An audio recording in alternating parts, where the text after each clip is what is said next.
soy Sonia Rodríguez, soy doctora en bioquímica por la Universidad de Valencia y bueno, casi toda mi carrera profesional se ha desarrollado en ICSIC, en concreto en el Instituto de Agroquímica y Tecnología de Alimentos.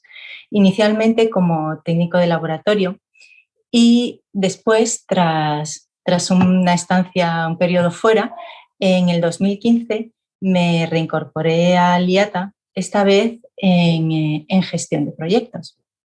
Es un cambio que, bueno, que a veces llama la atención, pero bueno, estuvo motivado por el hecho de darme cuenta de que realmente ahí había un campo, la gestión de proyectos, que era muy bonito, muy importante a la hora de prestar apoyo a los investigadores. La justificación de un proyecto de investigación es una parte de todo el trabajo de gestión, es una parte que además se lleva un porcentaje muy elevado de la dedicación. Y digamos que no es más que rendir cuentas a la entidad financiadora que te ha concedido el proyecto sobre, por una parte, la parte científica y técnica de la que se encargan los investigadores y por otra parte, la parte económica. Entonces, consiste, dependiendo de la entidad financiadora, hay distintos modelos, pero básicamente es en presentar una relación exhaustiva y detallada de los gastos que se han hecho con cargo a la financiación que te han concedido. Esto, además, y cada vez más, no es solo la relación de gastos, sino también una serie de documentos acreditativos de este gasto. Pues podemos estar hablando de nóminas, contratos laborales, facturas, justificantes de pago, etcétera, etcétera. Y también cada vez más suele incluir un proceso de auditoría previa, es decir, un auditor que te revise cómo has ejecutado el proyecto, si ha sido acorde a la legislación vigente y a las normas de la convocatoria. Y bueno, el objetivo de esto es que la entidad financiadora revise que los gastos que has realizado pues, se ajustan para lo que te lo concedieron en cuanto a fechas, en cuanto a conceptos y se ajustan al presupuesto que te dieron para cada partida. Y puede resultar en nada, perfecto, lo has hecho todo muy bien y te damos la financiación o te retiramos determinados gastos que consideramos que no se han ejecutado de forma correcta. Entonces es un proceso bastante largo que suele además pues, traer entre que te lo revisan y tienes posibilidad de presentar documentación, de presentar alegaciones si no estás de acuerdo con alguna de las razones por las que te retiran algún gasto. Y en último término, pues eso puede llevar a tener que devolver parte de esta financiación, con intereses incluidos.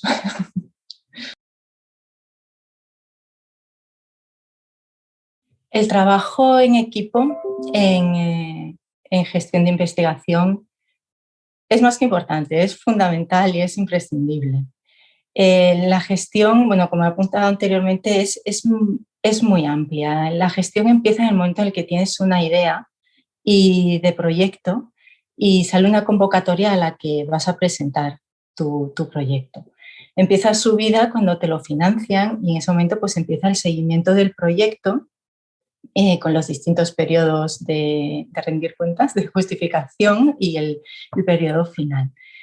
Entonces, implica muchos actores, pues desde departamentos que tenemos de apoyo en CSIC Central, como departamentos pues, de proyectos europeos, proyectos internacionales, hasta en los propios institutos, pues departamentos de compras, de facturación, de viajes, de contratos de personal, de habilitación.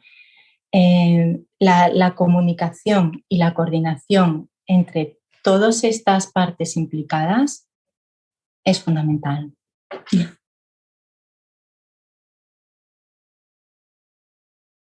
Bueno, pues lo más importante creo yo que es para que la ejecución de un proyecto sea lo más exitosa posible y sin sobresaltos, es conocer las características de la convocatoria a la que te estás presentando. Normalmente ya desde antes de que se nos conceda el proyecto, pues podemos saber qué tipo de gastos nos van a financiar. Por ejemplo, si nos van a financiar personal o no, si nos van a financiar fungible, hasta qué término, qué gastos no van a ser elegibles en ningún caso, si vamos a poder pedir equipamiento o no, y si ese equipamiento va a ser el coste total o amortizable. Podemos saber muchas cosas, si va a haber o no costes indirectos y en qué porcentaje.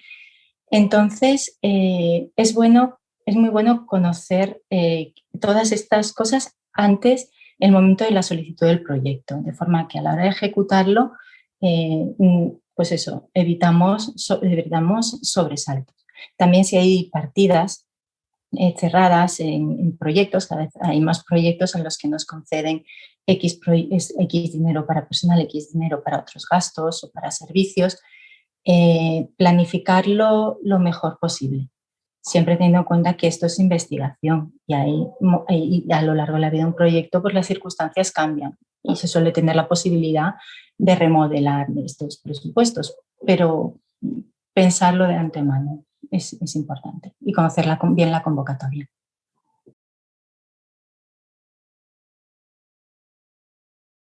Claro, depende de qué departamento. Sin duda, gerencia y los trabajadores asociados a gerencias sí, son muy conscientes de la importancia. Y últimamente, claro, la importancia depende, que le das a algo depende de lo que te repercute en tu trabajo. Entonces, últimamente estamos teniendo cada vez un control increíble, muy exhaustivo, cada vez más requerimientos y cada vez se solicitan más documentos a la hora de justificar un proyecto durante su vida y al final. Y esto está también implicando cada vez más a los investigadores. Pues, por ejemplo, son muy famosas ahora las hojas de declaraciones de horas o las justificaciones de los gastos que hacen a diario. También, recibimos avalanchas de requerimientos en las que los investigadores pues, tienen que explicar por qué realizaron determinado gasto y cuál ha sido su vinculación con el proyecto. Con lo cual, pues ahora mismo está repercutiendo, creo que ya más ampliamente, ya fuera de lo que es la gerencia y la gestión de los proyectos.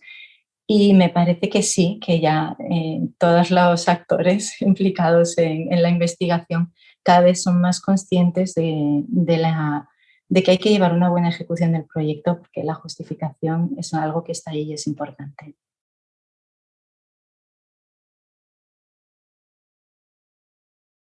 Bueno, la figura de un técnico de gestión de proyectos sería interesantísima, sería súper bueno que se implementara. Como ya he comentado varias veces, o sea, la gestión implica muchas partes y ahora mismo pues, tenemos unos departamentos pues, estupendos, pero en CSIC Central que dan servicio a todos los institutos del CSIC, que ya es mucho, y en cada instituto, en los que son un poco más grandecitos, con suerte una persona, si acaso dos personas, algunos dependiendo del momento más alto de trabajo, no, se incorpora alguien más, para realizar la gestión de cientos de proyectos. En un instituto como el IATA estamos hablando, por ejemplo, de cientos de proyectos. Entonces, una figura que ahora no existe, ¿no? Y que sería muy buena es la de un técnico de gestión de proyectos. Es lo que igual yo llamaría un gestor de proyectos de proximidad, ¿no? Que pudiera llevar pues, unos poquitos proyectos o como pasa, por ejemplo, en proyectos europeos, ¿no? que tienen muchos socios en los que pues, sí que existe esta figura, se obliga a contratar un gestor para coordinar a pues, 20 grupos, por ejemplo, o unos poquitos proyectos. Esto sería interesantísimo y mejoraría muchísimo, yo creo, que la eficiencia del trabajo. Sí.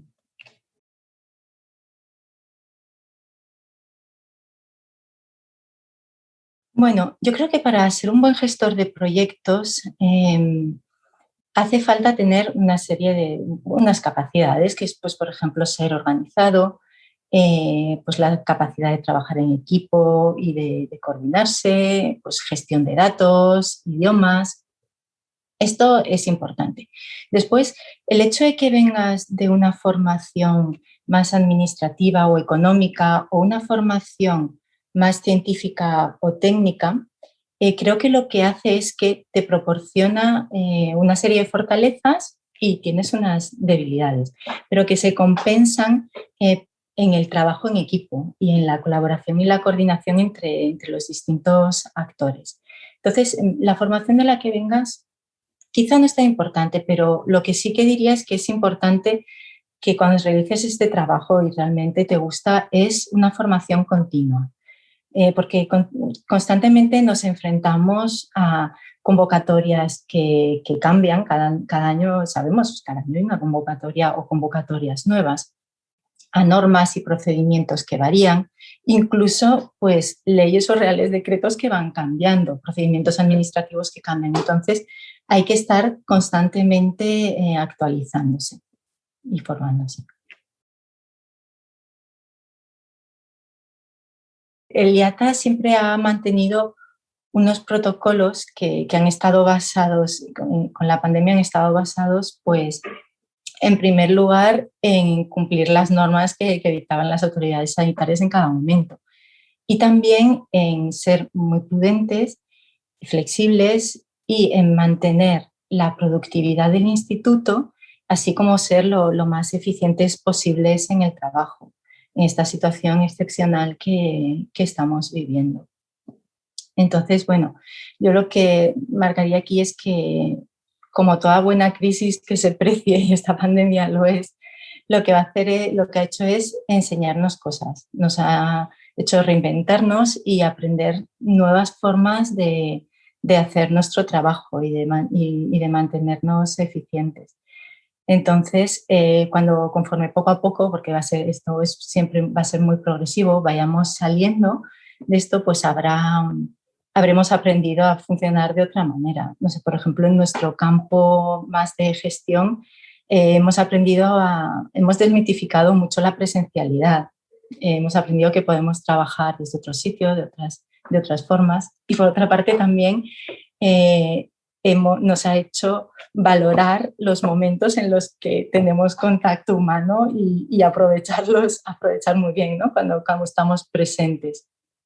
Y pues esto, conforme vayamos saliendo poco a poco, pues volveremos a una situación que yo creo que será un poco diferente de la anterior y habremos aprendido cosas nuevas en el camino.